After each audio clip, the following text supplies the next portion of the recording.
오늘은 상급 받는 원리 중에서 지난번에는 어떻게 하면 상급을 받나 했는데, 이번에는요, 천국에 가면 무엇 때문에 우리가 심판을 받고 책망을 받는지 그걸 좀 생각해 보려고 합니다.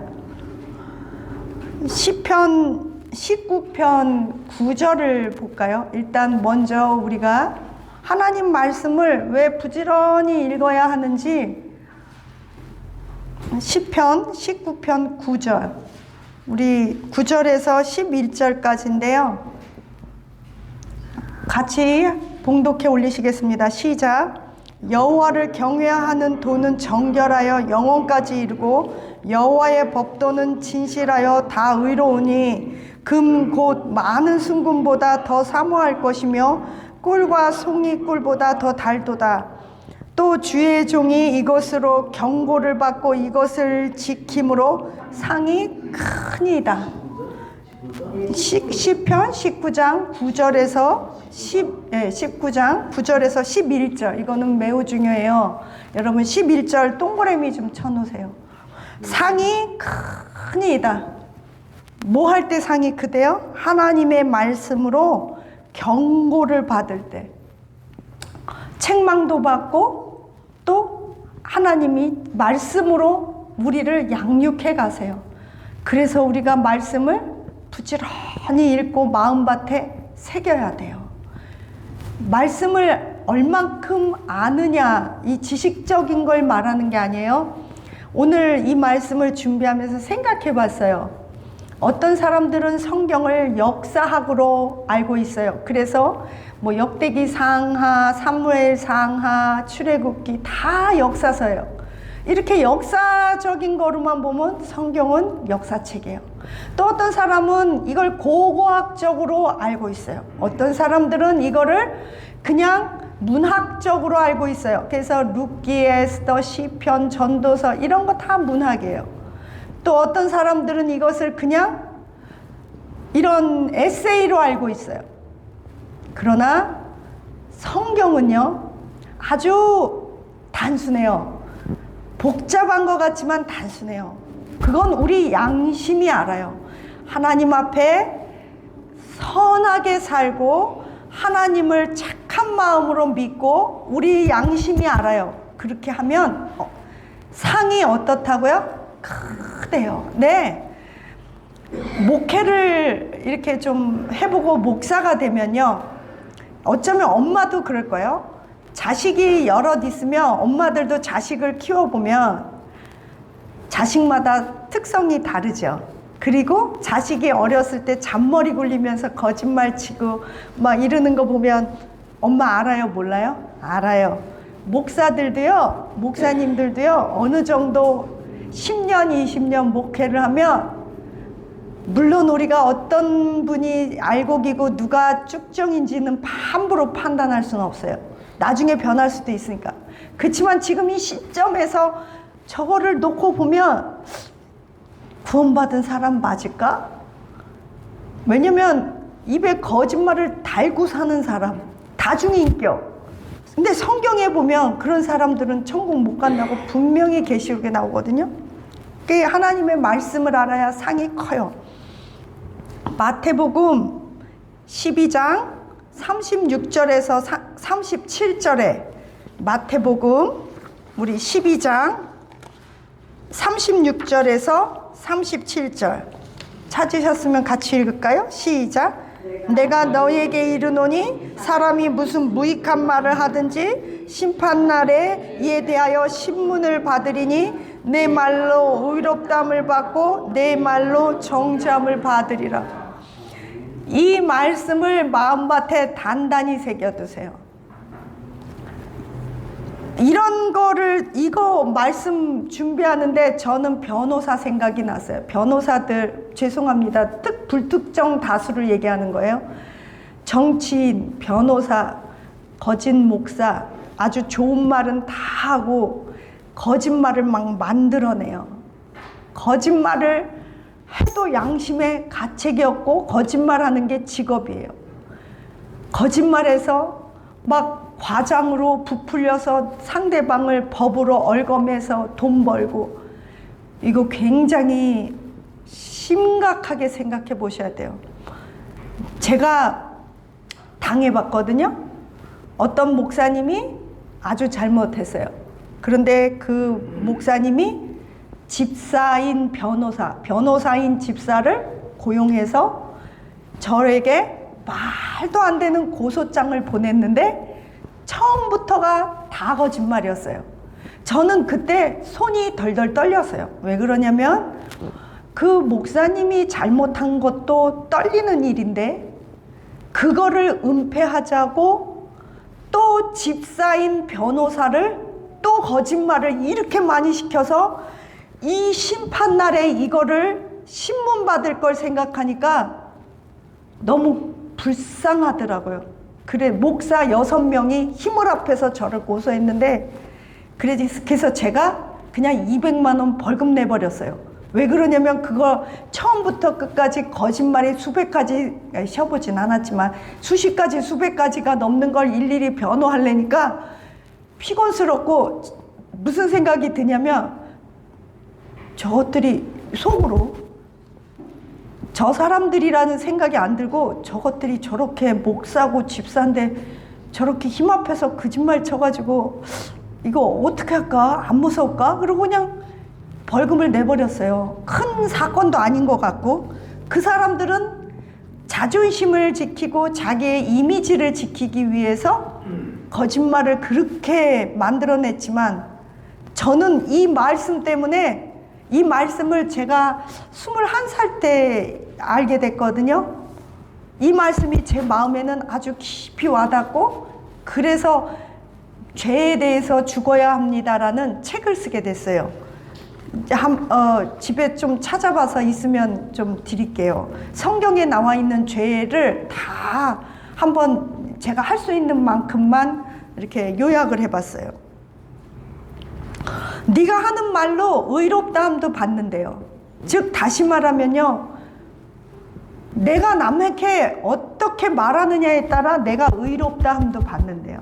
내가 어떻게 남에게 말했느냐에 따라서 정죄함을 받는데요. 남한테 상처 주는 말 하면요, 굉장히 곤란해요. 우리가 로마서 2장 16절 볼까요?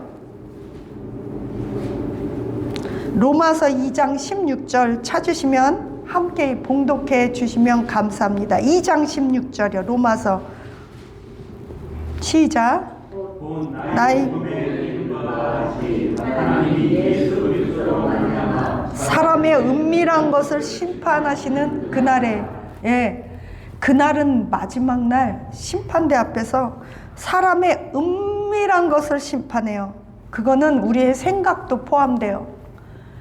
동기가 참 중요해요. 그걸 어떻게 할 수 있냐면 고린도전서 4장 5절, 이거는 하나의 세트예요. 로마서 2장 16절하고요, 고린도전서 4장 5절 세트예요. 하나님이 은밀한 것을 심판해요. 자, 고린도전서 4장 5절 시작. 아무것도 판단하지 말라. 그가 모든 가진 것들을 드러내고 마음의 뜻을 나타내시니 그때에 각 사람에게 하나님으로부터 칭찬이 있으리라. 네, 마음의 뜻이에요. 뭐예요? 우리의 동기예요. 태도예요. 가령 우리가 교회에서 설거지를 해요. 집에서는 그냥 대충 뭐 힘들면 할 수 있어요. 그런데 교회에서 이건 제 신앙이에요. 교회는 하나님의 일이잖아요. 교회에서 설거지를 할 때 귀찮아서 아무렇게나 하고, 그냥 뭐 뒷마무리 안 하고, 누가 하겠지, 그러고 그냥 아무렇게나 해요. 그리고 마지못해서 한 것도 순종이니까 좋지만 기쁨으로 자원하는 마음으로 하면 더 좋아요. 그리고 사람인데 어떻게 다 늘 자원하겠어요? 하지만 내 뜻하고 내 생각, 내 취향, 내 스타일하고 다를 때 내려놓을 줄 알아야 돼요. 이거는 제가 늘 설교 시간 때마다 여러분들께 했던 말이에요. 신앙인은 영성이랑 성숙이란 사랑이란 내 생각, 내 취향, 내 뜻, 내 스타일 내려놓는 그 훈련이에요. 그거를 얼마큼 잘하느냐에 따라 열매를 맺어요. 왜냐하면 그걸 자기 부인이라 그래요. 또 자기 내려놓음이라고도 해요. 그런데 이렇게 뭐 거창한 말 필요 없어요. 그냥 마음의 동기가 선해야 돼요. 그걸 어떻게 할 수 있냐면요. 고린도전서 13장 3절에 보면, 고린도전서 13장은 여러분이 잘 아는 사랑장이에요. 그런데 이 사랑장에 보면 놀라운 말이 있어요. 13장 3절에는 내가 내게 있는 모든 것으로 뭐를 한대요? 구제를 한대요. 네 몸을 불살라서 남에게 준대요. 희생을 안 하는 게 아니에요. 그런데 그렇게 할지라도 사랑이 없으면 내게 아무 유익이 없대요. 무슨 말이에요? 사람은요, 남을 위해서 내 생명도 내어주고 모든 것으로 내 전 재산을 팔아 구제도 할 수 있는데 동기가 사랑이 아닐 때가 있다는 거예요. 언제요? 공명심 때문에, 나를 드러내는 것 때문에, 그리고 자기 자랑 때문에. 이거 잘 생각해야 돼요. 여러분이 하나님을 믿는 것, 주의 종이 열심히 사역하고 교회를 위해 헌신하는 것, 그 동기와 태도, 마음가짐이 하나님을 대하듯 하느냐, 겸손하게 하느냐, 아니면 밥벌이로 하느냐, 성공하기 위해서 하느냐, 날마다 점검해야 돼요. 왜냐하면 우리 마음은 더럽혀지고 쉽게 오염되기 때문이에요. 그래서 흔히 뉴스에서 어떤 큰 교회 목사님이 돈 문제, 욕하는 문제, 뭐 부목사를 때렸다, 폭행했다, 오만 얘기가 다 뉴스에 나오는 건 아무리 하나님 일을 열심히 해도 그 마음의 동기가 내가 잘나고자, 성공하고자 하는 거, 우쭐대고자 하는 거. 성품이에요, 성품. 우리 교회는 없어요. 그러나 저는 많이 종종 봤어요. 대표기도 하고 누가 나한테 칭찬 좀 안 해줄까 하는 거. 대표기도조차도 칭찬받고자 말을 막 거창하게 외식하듯이 하고 막 길게 대표기도 하고, 그리고 대표기도 길게 하는 사람 치고 개인 기도를 성실히 하는 사람은 별로 못 봤어요. 대표기도 말 그대로 대표기도예요. 공중기도예요. 또 찬양 사역자도 마찬가지예요. 찬양해서 사람들한테 막 인기 따는 거, 설교 잘해서 인기 따는 거, 헌금 많이 해가지고 교회에서 권력 잡는 거. 우리 조심해야 돼요.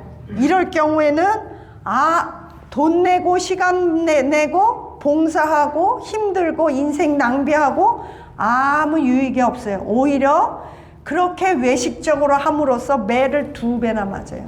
설교 잘했죠. 다른 영혼 구원하고 성도 컸죠.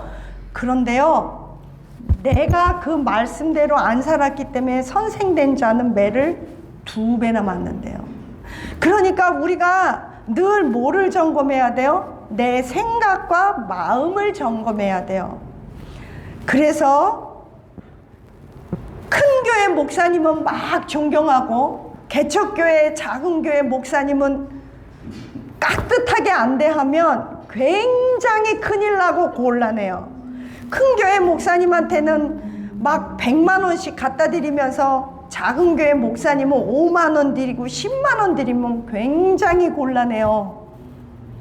선교사님들이나 남노하게 이렇게 옷 차려입은 목사님이나 또 겸손하게 양들을 위해서 밥도 져 먹이고 양들을 위해 그 몸으로 봉사하시는 목사님들은 우습게 보고, 막 큰 교회 비서들 데리고 다니면서 막 그 많은 부목사님들 데리고 다니는 목사님들한테는 깍듯하고 굉장히 곤란해요.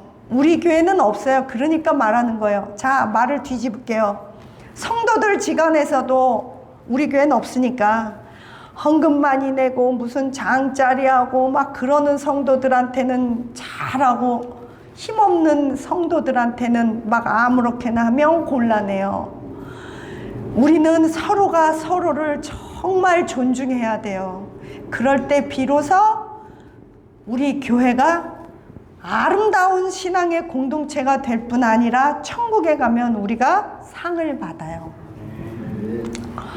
왜 우리가 천국 상급을 많이 생각해야 되냐면, 사람이요, 끝을 알고 답을 알고 살면 인생은 쉬워요. 무슨 말이냐면, 대부분은 3살 때는 3살 노릇하고 10살 때는 10살 노릇해요. 그런데 하나님의 성령을 받고 나면 어떤 일이 생기냐면, 거시적으로 봐요. 멀리 봐요. 멀리. 인생을 멀리 봐요. 아다리 따먹는 그게 아니에요. 바둑 18급은 맨날 아다리 따먹기에 바빠요. 근데 일단은 바둑을 놓을 때 이렇게 집을 크게 둬요. 그리고 한꺼번에 싹 포위해서 먹잖아요. 인생도 마찬가지예요. 예를 들어 저 같은 경우 이걸 깨닫고 났을 때, 그냥 이건 예예요. 제 간증이기도 해요. 제가 20살 때 저는 제가 40살이라고 생각하고 살았어요. 그리고 그걸 준비했어요. 어느 날 제가 28살이 됐는데 누군가가 저에게 몇 살이에요? 그리고 물어봤을 때 저도 모르게 48이요 라고 대답을 했어요. 그랬더니 네가 무슨 48이니? 그리고 생각을 했더니 얜 거짓말만 친다고 그러는데, 아차, 내가 28이지. 그 생각을 했어요. 왜 그러냐면 저는 7살 때 이미 인생의 그 외로움과 죽음을 이미 깊이 생각을 했기 때문에, 지금도 저는 제 주변 아주 친한 동료 목사님이나 저랑 아주 친한 분들 연세가 다 75세예요. 75세 이상. 저는 제가 이제 80살이라고 생각하고 살고 있어요. 왜 그러냐면 시간을 땡겨 쓰는 거예요. 남들은 하루 살아요. 저는 난 80살이다. 아침에 눈을 뜨면 무슨 생각을 하냐면, 내가 80살로서 오늘 내 딸, 우리 교회, 우리 담임 목사님, 요즘은 담임 목사님이 저한테는 최고 1등이잖아요. 왜냐하면 제 머리 위에 하나님께서 주권자로 놓으신 분은 담임 목사님 한 분밖에 없거든요. 그러니까 이제 담임 목사님, 우리 임 목사님, 우리 딸, 이렇게 어떻게 대할까? 내가 이분들을 어떻게 대할까? 이제 80살이면 곧 죽을 텐데, 나 천국 갈 텐데, 하나님이 우리 관계를 통해, 성도들을 통해서 어떻게 내가 대하느냐를 보시잖아요. 그쵸? 그래서 여러분, 우리의 답은 하나예요. 정답이에요. 천국을 놓고 성경을 읽는 자와, 성경을 문장 분해하고 히브리, 헬라어, 고고학, 역사학으로 분해하고 보는 자와, 천국을 잘 준비하기 위해서 성경을 보는 자는 방향이 틀려요. 행동이 틀리고 생각이 틀려요. 여러분, 오늘 열심히 예배드리는 게 무익하지 않기를 축원합니다. 야고보서 2장 13절 우리 잘 아는 거예요. 야고보서 2장 13절. 긍휼이 없는 자에게는 긍휼이 없는 심판이 임하고, 사람을 긍휼히 여기는 자에게는 백보자 심판대 앞에서 하나님 앞에 긍휼히 여김을 받아요. 긍휼히 여긴다는 건 하나님의 마음으로 대하는 거예요. 불쌍히 여기는 마음인데 인간적인 동정이 아니에요. 그리스도의 사랑으로 대하는 거예요. 만약에 여러분이 저를 긍휼히 여겨서, 목사님, 우리 집사님처럼 이거 누룽지 가져가실래요? 지난번에 주신 그 누룽지가 저희 집 냉동실에 그대로 있어요. 우리 담임 목사님이 누룽지를 만들어서 집사님을 드렸어요. 근데 집사님이 저를 줬어요. 저는 누룽지를 못 먹죠. 당연히 밥을 못 먹는데. 그러나 그거를 주시는 성의도 감사하고 가끔씩 끓여서 이제 가족을 먹일 수도 있으니까 받았어요. 근데 냉동실에 있었는데 그거를 이렇게 볼 때마다 제 마음 가운데 이런 생각이 들어요. 네가 나를 사랑하느냐? 내 양을 먹이라. 우리 담임 목사님은, 우리 임정훈 목사님이 이런 말씀 지난번에 말했듯이, 목사님, 우리 담임 목사님 얼굴 많이 봐도 천국 가면 우리 못 봐. 지금 목사님이 지금이나 우리 누룽지 만들어주지, 천국 가면 우리가 목사님 누룽지도 만들어 드려야 될지 모르고 신발 닦아드리고 다 얼굴도 못 봐. 누룽지 만들어 드릴 수 있으면 그것도 영광이야. 목사님은 우리를 보러 마음대로 와. 왜냐면 높은 계급이니까. 아무래도 이게 우리 생각이에요. 그런데 우리는 목사님을 보려면 목사님이 우리를 찾아와서 또 신방해 주셔야만 볼 수 있어, 비로소. 그러면서 제 누룽지 볼 때마다 성도들을 이렇게 섬기면 상급이 얼마나 클까?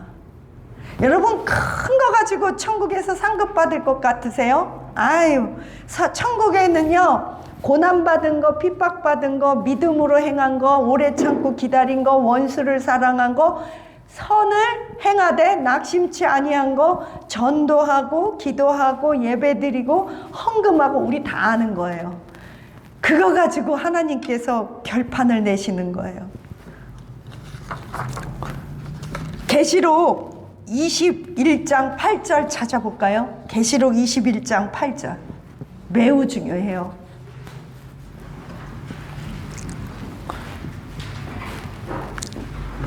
계시록 21장 8절. 찾으셨으면 함께 봉독해 올릴게요. 시작. 그러나 두려워하는 자들과 믿지 않는 자들과 악한 자들과 살인자들과 운행하는 자들과 점술가들과 우상 숭배자들과 거짓말하는 모든 자들을 불과 유황으로 타는 못에 던져지리니 이것이 둘째 사망. 아멘. 둘째 사망은 불과 유황 타는 못에 던져지는 거예요. 말 그대로 지옥이에요. 우리 이 말씀을 깊이 묵상하시기를 축원합니다. 8가지예요. 음행하고 두려워하고 뭘 두려워할까요? 세상과 먹고 사는 것에 염려해요. 그래서 물질로 타협하는 거예요. 또 그래서 우상에게 절하는 거예요. 또 권세가들이 우상에게 절 안 하면 니네 직업 못 갖는다, 경제활동 못한다 그러면 먹고 사는 거 두려워해서 결국 배도하는 거예요. 살인이에요. 이 살인에는 미워하는 마음도 포함돼요. 흉악하는 거, 점술과. 그러니까 우리나라에 따로 보고 이사야서에 보면요, 점치는 자들은 미친다고 나와 있어요. 이사야서에. 나중에 장절 가르쳐 드릴게요. 점치면 미쳐요. 그러니까 점치러 다니고 손금 보고 따로 하고 무슨 카드로 하는 거 굉장히, 여러분 그거 우리 그 가족에게서 끊어지기를 예수님의 이름으로 축원합니다. 저는 이 말씀을 놓고 아주 많이 씨름했고 달마다 회개를 했는데 한동안 또 안 했어요. 근데 회개해야 돼요. 왜냐면 특별히 이게 사실 우상숭배나 음란이나 다 똑같아요. 이게 다 한 덩어리예요. 그냥 그러니까 마음밭이 안 좋으면 그냥 이런 덩어리들이 다 나오게 돼 있어요. 이면은 좋은데 그런 거 없어요. 이면은 그냥 이런 사람이에요. 계시록 22장 15절에도 비슷한 말이 나와요. 22장 15절 계시록. 점술가, 음행하는 자, 우상숭배, 거짓말하며 거짓말을 지어내는 자들은 성 밖과 불못 심각한 수준이라는 거예요. 예. 그래서 우리 이런 죄를 우리 마음에서 버리기를 예수님의 이름으로 축복합니다. 계시록 21장 7절에는 그래서 이렇게 말해요. 21장 7절, 아까 바로 전절. 끝까지 이기는 자는 나는 그의 하나님이 되고 그는 내 아들이 되리라 그래요. 하나님께서 우리가 믿음을 끝까지 잃지 않고 게으르지 않고 부지런하며 오래 참고 믿음으로 약속의 기업을 받기를 예수님의 이름으로 축복합니다. 말씀을 정리할게요. 이거는 제 개인 경험이에요. 내적 치유도 이렇게 하고 귀신도 쫓고, 저는 부흥회 이렇게 강사를 하니까 하다 보면 제일 어려운 게 있어요. 귀신은 예수 그리스도의 이름으로 쫓아내면 돼요. 그냥 나가 그러면 돼요. 그런데 가장 어려운 건 다중인격이에요. 마음이 많은 사람, 생각이 많고 복잡하고 엉켜있는 사람이에요. 그런 사람들은 예수님의 이름으로 나가 치유되라 그래도 안 돼요. 안 변해요. 물론 약도 먹어야 되고 교육도 받아야 되고 상담도 받아야 돼요. 아주 복잡해요. 그런데 그 사람들은 쉽게 또 안 변해요. 그럼 무슨 일이 생기냐? 하나님의 말씀이 있는데 자기 스스로 이 말씀이 뚫고 들어가지를 않아요. 마음이 가시밭 또는 돌짝처럼 단단해요. 그리고 이 변화가 없어요. 그래서 자기는 구원받았다고 생각하지만 사실 잘 점검해 봐야 돼요. 물론 우리가 다 이런 죄로부터 자유로울 수는 없어요. 하지만 한 가지는 분명해요. 예수님 믿고 구원받은 자는요, 죄가 무서워요. 죄 지면 심장이 벌렁벌렁거려요. 그리고 순간 나도 모르게 죄를 졌다 해도 죽을 만큼 창피하고 많은 걸 잃고 다 잃어버릴 수 있어도 그냥 죄가 밝혀졌을 때 포기해요. 그거를 나쁘게 또 덮으려고 또 겉모술수하고 안 그래요. 잘못했습니다. 실수했습니다. 두려웠습니다. 용서해 주세요. 대가를 치르겠습니다. 이렇게 해요. 그런데 구원받지 못하거나 마음이 악한 사람들은요, 하나의 죄를 덮으려고 또 다른 죄를 짓고 또 다른 사람에게 오염시켜요. 그렇기 때문에 우리가 왜 매주 나와야 하냐? 우리가 왜 이렇게 자주 모여야 하냐? 천국에 가서 하나님 앞에 책망받지 않으려면 오늘 예배 잘 드리고 오늘 반듯하게 살아야 돼요. 오늘 회개해야 돼요. 그래서 열심히 하나님이 두 가지를 열심히 하라고 그랬어요. 너희는 열심히 회개하라고 그랬어요. 회개를 열심히 하라고 그랬어요. 너희들은 모이기를 열심히 하라고 그랬어요. 에? 왜 우리가 모여야 되냐? 이렇게 모여서 집에 있으면 아무래도 늘어지잖아요. 핸드폰 보고 집안 살림해야 되고 부잡스러운 일을 많이 해요. 그런데 이렇게 모여서라도 하나님 앞에 집중하는 시간을 좀 가지면 그것이 조금씩 모여서 실력이 돼요. 그래서 잘못했을 때 회개하고 무릎 꿇고 하나님, 난 이거는 자꾸 안 바뀌어요. 그리고 울어요. 베드로처럼.